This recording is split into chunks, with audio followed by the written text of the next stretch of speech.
The one thing that's very common and the one thing that's always fun to rag on is guys who got a little spot of the tism.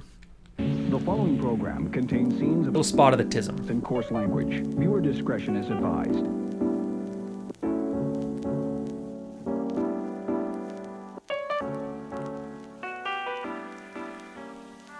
What is it we do here on the Red Pill? We swap notes. Now I'm sure a lot of people have heard all kinds of different stories about us, so I'm here to give you a glimpse inside the locker room. Who am I? I'm Ryan. I used to be one of these guys. Just like you, I was good with women and relationships, but I wasn't great at it. And when hard times hit, things got tough, and it turns out there is nowhere for a man to go to solve these problems and learn to thrive. So, we built this space based on the experiences of hundreds of thousands of men just like you. It's men swapping notes, iron sharpening iron. Welcome to the locker room.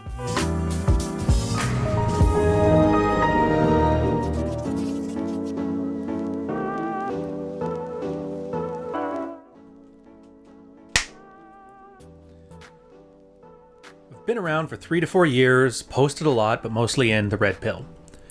Pretty comfortable with my knowledge. I've worked through most of the sidebar items in the Red Pill, not as many in the Married Red Pill.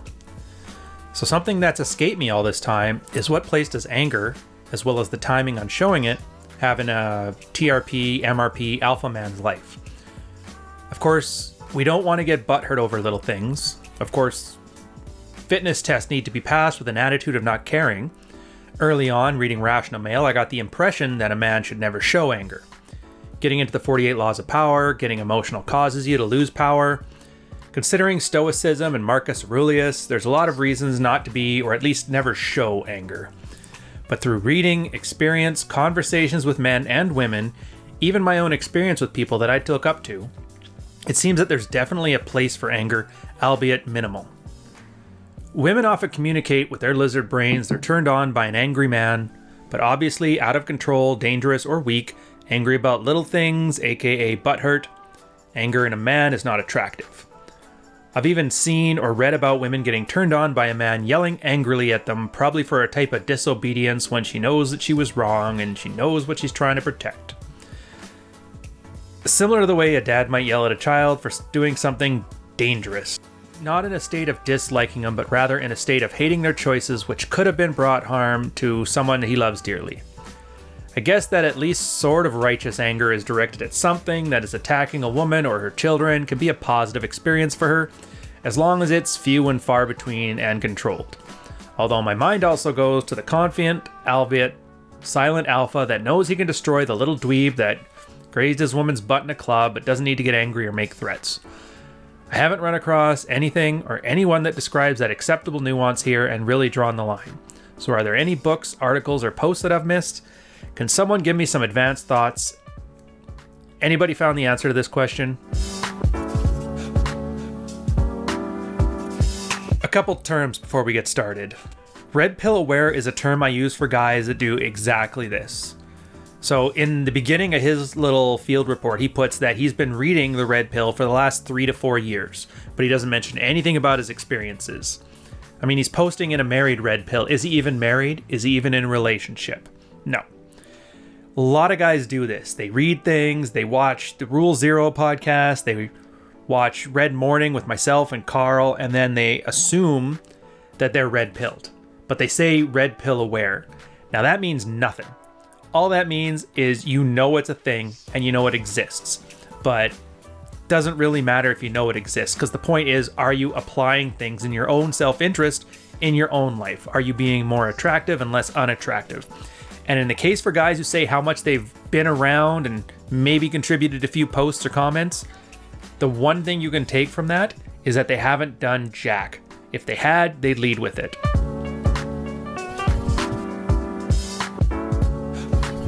Anger. Anger is the only social emotion, and it's predominantly a male emotion. So anger's got a couple purposes. I mean, social-wise, you can stub your toe, you get hurt, but you don't get angry. But if somebody hits your toe with a hammer, you get angry. So it's that combination of grievance and reciprocity that creates anger as we know it. Now, as a man, it's a good thing in the sense that you're signaling to those around you that you will not put up with this situation, and it encourages other people to change their behaviors to act in your best interest, or you tend to get violent. That's the old caveman interpretation of it, which is still in our DNA. But we're in a modern society. We're civilized now. We don't lead with the club or the cudgel. So it's really not helpful to us there. At the same time, there's consequences that are really grave. So it's probably best not to use it in that matter.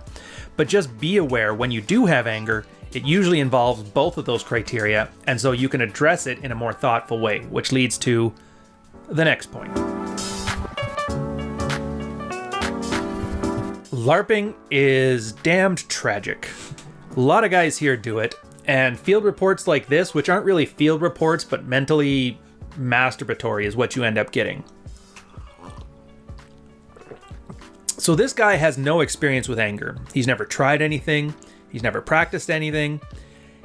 And I'm very surprised if he's been around for 3 to 4 years in the red pill and he's not heard anything useful on anger, that he's really not paying attention, because that's almost the first thing that you'll see when you're in here. The anger phase is important for men, and this is where the LARPing comes in. If you guys don't know, by the way, LARPing is an acronym for live action role-playing. It's kind of synonymous with being red pill aware. So if you end up finding your way through Rolo Tomasi or the red pilled subreddits or the married red pill or whatever, usually there's a grievance and it's made you mad.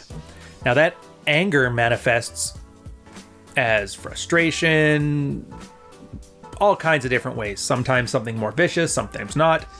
Either way, it's your brain's way of telling you that something is wrong and something needs to change. Now, 2 things happen. I talked before about how socially it lets people know that you want things to change, but like I said, most of the tools that Cave Chad would have to address his anger don't exist in this civilized situation. Thank God for that. What does happen though is it also increases your neuroplasticity. Now what that means is your brain has a certain ability to adopt new information. I'm sure you've heard the saying, you can't teach an old dog new tricks. Well, your neuroplasticity is your brain's way of loosening up so it can absorb new information and make new mental models, or locking it in place so that way you can just ride it on autopilot and save that energy for buffalo hunting with the other cave chads. In this case, anger helps to increase the neuroplasticity, which allows you to learn new mental models. So anger is not only important, anger is not only useful, anger is not only for men, anger is kind of the way this works. If you've been raised thinking that women are the best thing ever and your ex-wife screws you over, if you've been with a bunch of girls and you treat them like they're made out of porcelain and they treat you badly because you let them, well, those are errant mental models. And until it causes real anger in you, they're not going to change. Your brain is very lazy that way. So when something happens that truly makes you angry, this is a blessing. This puts a foot in your ass and it gets you to start working on the things that caused this situation, reflect back on it, change the mental models you have so you can address these things from a properly framed mentality and move on with your life. My advice for this guy, the last thing he needs is advice. He's been around for 4 years. He hasn't done sweet FA. He's just talking and thinking and discussing, and he's talking with women about red pill. In fact, that's probably the only piece of advice I would give him. If you're considering talking to girls about this stuff, then stop. Just shut up. They don't want to hear it. They don't care. In fact, while a lot of the stuff is true, and a lot of the stuff may be even worded in a way that girls can empathize with, just by the fact that you're outwardly talking about this stuff to them, instantly shows you have a little bit of the tism, which not the most attractive quality to have with girls. They like guys who have subtext. They like guys who are socially savvy. And it's not just women, everybody. You walk up to your boss, he wants to be able to infer things. He doesn't want to be blunt with them because it can hurt feelings, and in some cases you kind of want to be subtle that way. If you're the autistic guy who has to make everything out and in the open like that, you're missing a giant part of the human condition that really helps you thrive in society. So my advice for this guy, shut up. For everybody else, stop asking questions. Take a look at what other people have done. take a look at the results they've had, take a look at the theories that they've built that kind of encapsulate a bunch of different field reports. Try it out for yourself. You're going to find a vast majority of the stuff works exactly like you'd think it would and does exactly as they say it does. But you're going to notice some things, especially new things or things that are adopted by other communities that aren't really as attractive, that don't work, that make no sense, but the only way you're going to be able to tell the difference is by doing it yourself. Don't trust your gurus, fellas. I think this is important for everybody here because we have a huge problem. And the problem is guys are stuck inside their own heads. They love to learn, they love analysis paralysis, they love to, maybe if I just get that one extra book, maybe if I just learn that one extra secret trick, that cheat code, that one little thing, and I'll become the Kwisatz Haderach. Here's a little Dune reference for you there. Since you're nerds, you probably all get it. The point is, what's in it for you is you gotta see how unattractive you are, not just to women, but to life in general. When you think, when you analyze, and you do not do anything. Not gonna lie to you. You could read everything in this red pill space, learn 99% of the human condition when it comes to sexual relations or intersexual relations, and still not get anywhere. You'll get far further along when you read one sentence out of one page in Rational Mail, go out there and screw something up 10 times. I guarantee you're going to come out with that with more experience than you ever would sitting at home LARPing in your library. So what's in it for you is you gotta learn. Things happen when you make them happen. They don't happen when you analyze them. Save the navel gazing for when you're old and on a deathbed. An alternative for this I like, because just about anybody who's who's kind of known guys, especially among the married red pill crowd, but there's quite a few switched on the red pill crowd too. They try things, they do things. The anger phase is a small blip on the radar. It's there to serve a purpose.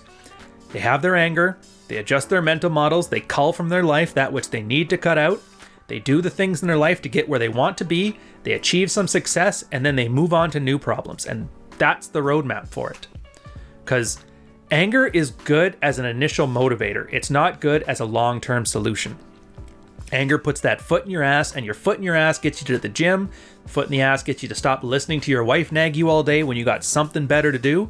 That fire in your ass helps you when you need to start moving from this job, start an entrepreneurial thing, start a new business, move to a different career that pays better, finish your schooling, whatever. But once the trauma is gone, there's no longer that external motivation. And this is where a lot of people falter. And this is a lot of the times how people end up in that mental masturbatory crowd where they just like to learn and read because there's no incentive to do anything.